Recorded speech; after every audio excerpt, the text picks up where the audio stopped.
Welcome back to city news. Janasena క్రియాశీల సభ్యత్వ కార్యకర్తలకు భరోసాగా ఉండేందుకు జనసేన అధినేత పవన్ కళ్యాణ్ దూరదృష్టి మరియు ఆలోచన గొప్పదని జిల్లా అధ్యక్షులు గాదె వెంకటేశ్వరరావు అన్నారు. గత సంవత్సరం రోడ్డు ప్రమాదంలో మరణించిన జన సైనికుడు సిరిగిరి నరేష్ కుటుంబానికి 5 లక్షల బీమా చెక్ని ఆదివారం అందించారు. గంగానమ్మపేటలోని అతని నివాసంలో జిల్లా అధ్యక్షులు గాదె వెంకటేశ్వరరావు మరియు పార్టీ నేత నరేష్ కుటుంబ సభ్యులకు బీమా చెక్కును అందజేశారు. మంత్రి నాదెండ్ల మనోహర్ ఆదేశాల మేరకు నరేష్ కుటుంబానికి బీమా చెక్కును అందించినట్లు గాదె వెంకటేశ్వరరావు తెలిపారు. కార్యకర్తల క్షేమం కోసం సొంత నిధులతో ప్రారంభించిన బీమా పాలసీ ద్వారా జనసేన దేశంలోనే తొలి పార్టీ అని గుర్తింపు పొందినట్లు తెలిపారు. ఆయన జన సైనికులు పార్టీ బలమని, పార్టీ సిద్ధాంతాలు ఆశయాలను ప్రజలకు చేరవేసే బాధ్యత ప్రతి ఒక్క కార్యకర్తలపై ఉందని పిలుపునిచ్చారు. పవన్ కళ్యాణ్, మంత్రి నాదెండ్ల మనోహర్ లాంటి నాయకులు ఆంధ్రప్రదేశ్లో పరిపాలిస్తున్నందుకు రాష్ట్ర మరియు తెనాలి ప్రజలు అదృష్టవంతులని కూడా ఆయన వివరించారు. కార్యక్రమంలో జనసేన నాయకులు, కార్యకర్తలు పాల్గొన్నారు.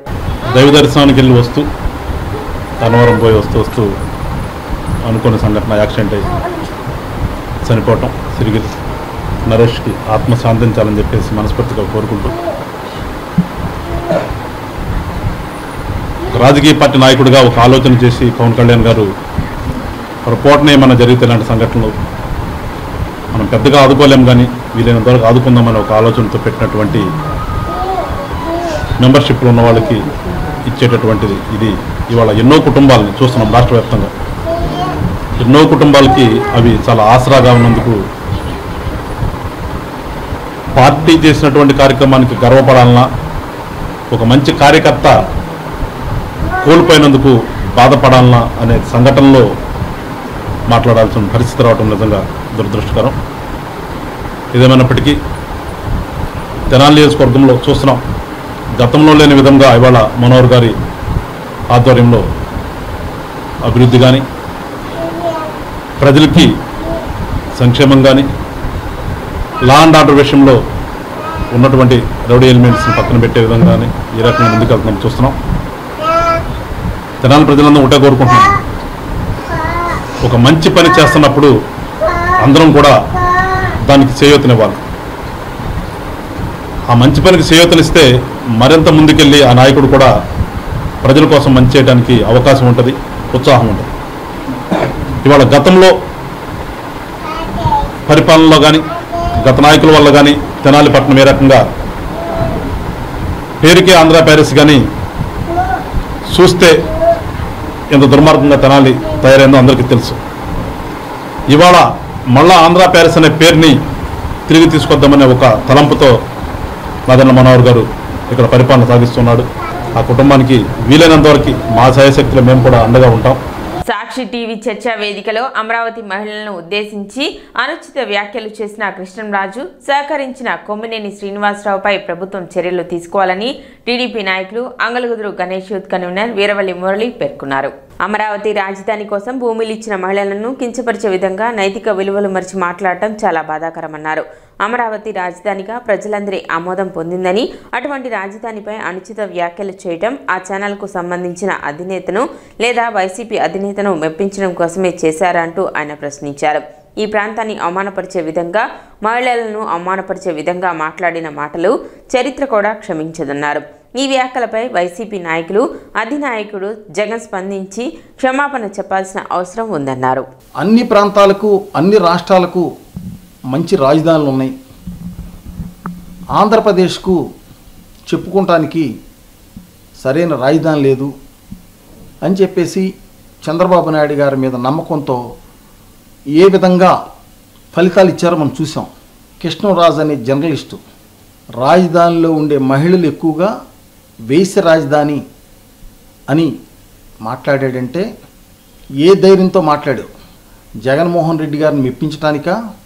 ఈ ప్రాంతాన్ని అవమానపరిచే విధంగా, మహిళల్ని అవమానపరిచే విధంగా ఏదైతే అతను మాట్లాడాడో, నాలుక కోసివేసే విధంగా ఇంత ఘోరమైనటువంటి మాటలు చరిత్ర క్షమించకూడదు. ఏ ప్రాంతంలో అయినా, ఏ రాష్ట్రంలో అయినా ఈ విధంగా మాట్లాడితే ఏ దేశంలో అయినా ఊరుకుంటారా? ఈ ప్రాంతానికి అన్యాయం జరిగే విధంగా ఆ ఛానల్లో ఉన్నటువంటి కొమ్మినేని సాంబశివరావు అంత దుర్మార్గంగా మాట్లాడుతుంటే సన్నాయి నొక్కులు నొక్కుతూ అంటే నోటికొచ్చినట్టు మాట్లాడుతుంటే మీకు లోపల ఆనందంగా ఉందని మేము అడుగుతున్నాం. దీక్షతో పనిచేస్తున్నారో వాళ్ళ ఆత్మస్థైర్యాన్ని దెబ్బతీసే విధంగా, ఈ ప్రాంతానికి తూట్లు పొడిసే విధంగా ఇటువంటి కృష్ణరాజు అనేటటువంటి చెత్తగాళ్ళని అడ్డం పెట్టుకొని చెత్త మాటలు మాట్లాడించి డైవర్షన్ పాలిటిక్స్ నడుపుతూ వెన్నుపోటు అనేదాన్ని మాట్లాడుతున్నారు. చంద్రబాబు నాయుడు గారు సంవత్సరమైన సందర్భంగా వెన్నుపోటు అంట. ఎవరండి వెన్నుపోటు? జగన్మోహన్ రెడ్డి పోలవరానికి పొడిచింది వెన్నుపోటు కాదా? అమరావతి రాజధానికి పొడిచింది వెన్నుపోటు కాదా? యువత భవిష్యత్తునికి పొడిచింది వెన్నుపోట్లు కాదా? అడుగడుగున గంజాయి తీసుకొచ్చి ఈ రాష్ట్రాన్ని సర్వనాశనం చేయటం వెన్నుపోటు కాదా? అప్పుల మయం చేసి సర్వనాశనం చేసి వెళ్ళిపోయారు రాష్ట్రాన్ని. మీరు వెన్నుపోటు గురించి మాట్లాడుతున్నారు. మీరు చేసినటువంటి వైసీపీ చేసినటువంటి ఒక్క మంచి పని ఈ రాష్ట్రంలో ఏదైనా ఉందా? ప్రజావేదిక కూల్చేశారు. ఎవరు సొమ్మండి అది? రావటంతో ప్రజావేదిక అన్ని కోట్ల రూపాయలది ప్రజావేదిక కూల్చేశారంటే ఎవరు సొమ్మది? రాజధానిలో వేసేసిన రోడ్లన్నిటిని కూడా ధ్వంసం చేసేసారంటే ఎవరు సొమ్మది? అక్కడ కట్టిన బిల్డింగ్స్ అన్నిటిని కూడా మెటీరియల్ అంతా కూడా కాజేసుకుపోయారంటే ఎవరు సొమ్మది? అదంతా వెన్నుపోటు కాదా? ప్రజల సొమ్ము అదంతా. ఇవాళ ఒక ఛానల్ పెట్టుకొని మేము ప్రభుత్వాన్ని ఒకటే డిమాండ్ చేస్తున్నాం, ఒకసారి క్షమాపణ చెప్పినంత మాత్రాన మాట్లాడిన మాటలన్నీ కూడా, అంటే ఎవరన్నా నోటుకొచ్చినట్టు మాట్లాడి ఒకసారి క్షమాపణ చెప్పేస్తే మొత్తం పోతుందా? కృష్ణరాజు అనే వ్యక్తిని నాలుక తీసేసే విధంగా ఈ రాష్ట్రంలో ఎవరైనా సరే అమరావతిని కానివ్వండి, అమరావతిలో ఉన్నటువంటి రైతులను కానివ్వండి, మహిళలను కానివ్వండి, ఈ ప్రాంతాన్ని కానివ్వండి కించపరిచే విధంగా ఎవరు మాట్లాడాలన్నా ముందు భయపడాలి. పోస్ట్ స్వచ్ఛంద సంస్థ ఆధ్వర్యంలో ఏర్పాటు చేసిన సామాజిక ప్రాంగణ ప్రారంభోత్సవం ఆదివారం ఘనంగా నిర్వహించారు. కుంచవరం గ్రామంలో ఏర్పాటు చేసిన ఈ ప్రాంగణాన్ని పెనుగొండ శ్రీ వాసవి అమ్మవారి క్షేత్ర పీఠాధిపతి స్వామి ప్రజ్ఞానంద సరస్వతి స్వామి చేతుల మీదుగా అంగరంగ వైభవంగా నిర్వహించారు. విద్యార్థులకు విలువలతో కూడిన విద్య, ఉద్యోగార్థులకు అత్యుత్తమ శిక్షణ, మహిళా సాధికారత లక్ష్యంగా ఈ ప్రాంగణం నందు సేవలు అందించడం జరుగుతుందని నిర్వాహకులు తన్నీరు శ్రీనివాసరావు, నాగమల్లేశ్వరి దంపతులు తెలిపారు.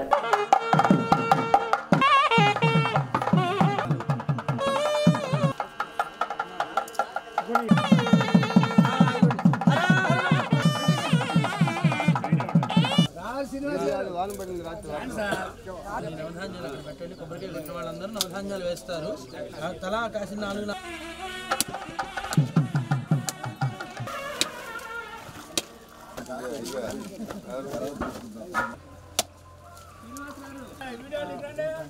త్రయోదశి కదా.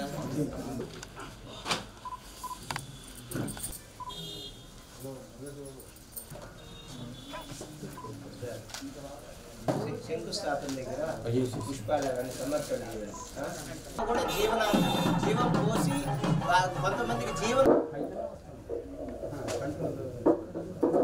ధరించి ఉంటుందన్నమాట. వారాహి దేవి చేతిలో నాగలి ఎందుకు అనేకమైన విషయాలన్నిటిని కూడా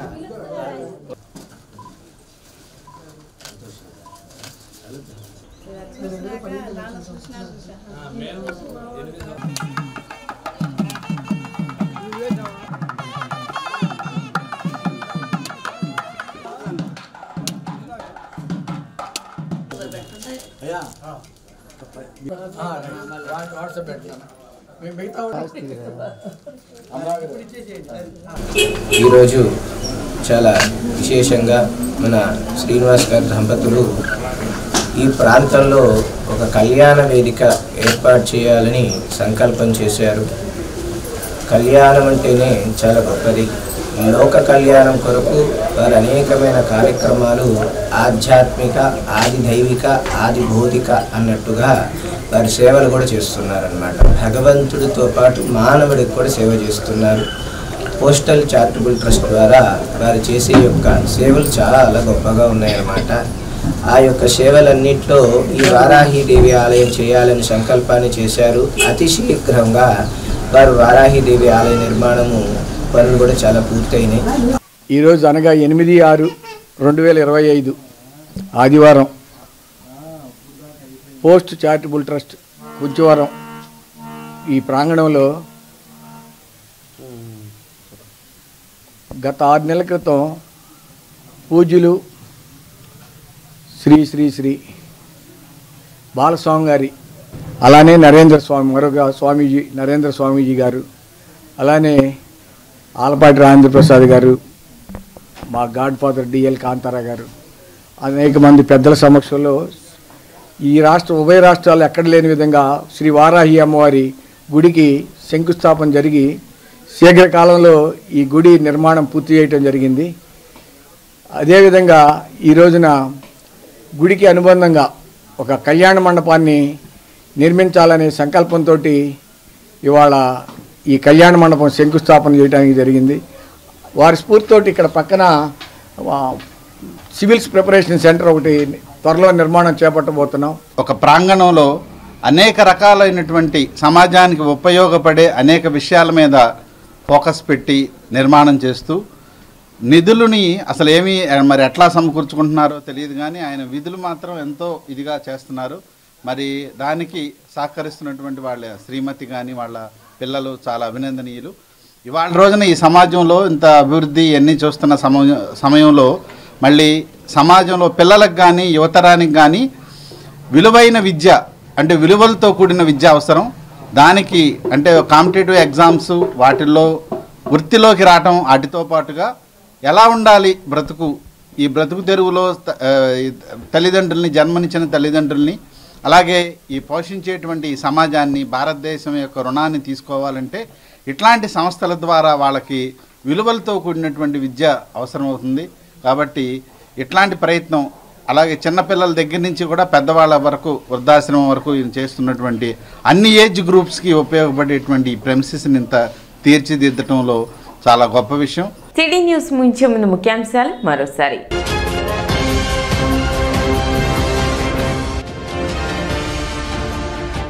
యోగాంధ్ర కార్యక్రమంలో భాగంగా mega yoga day.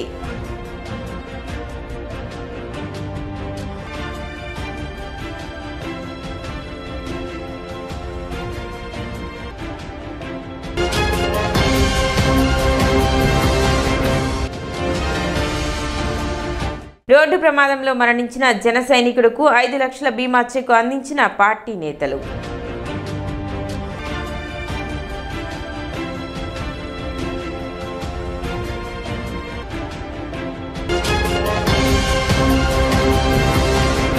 City news ఇంతటితో సమాప్తం. నమస్కారం.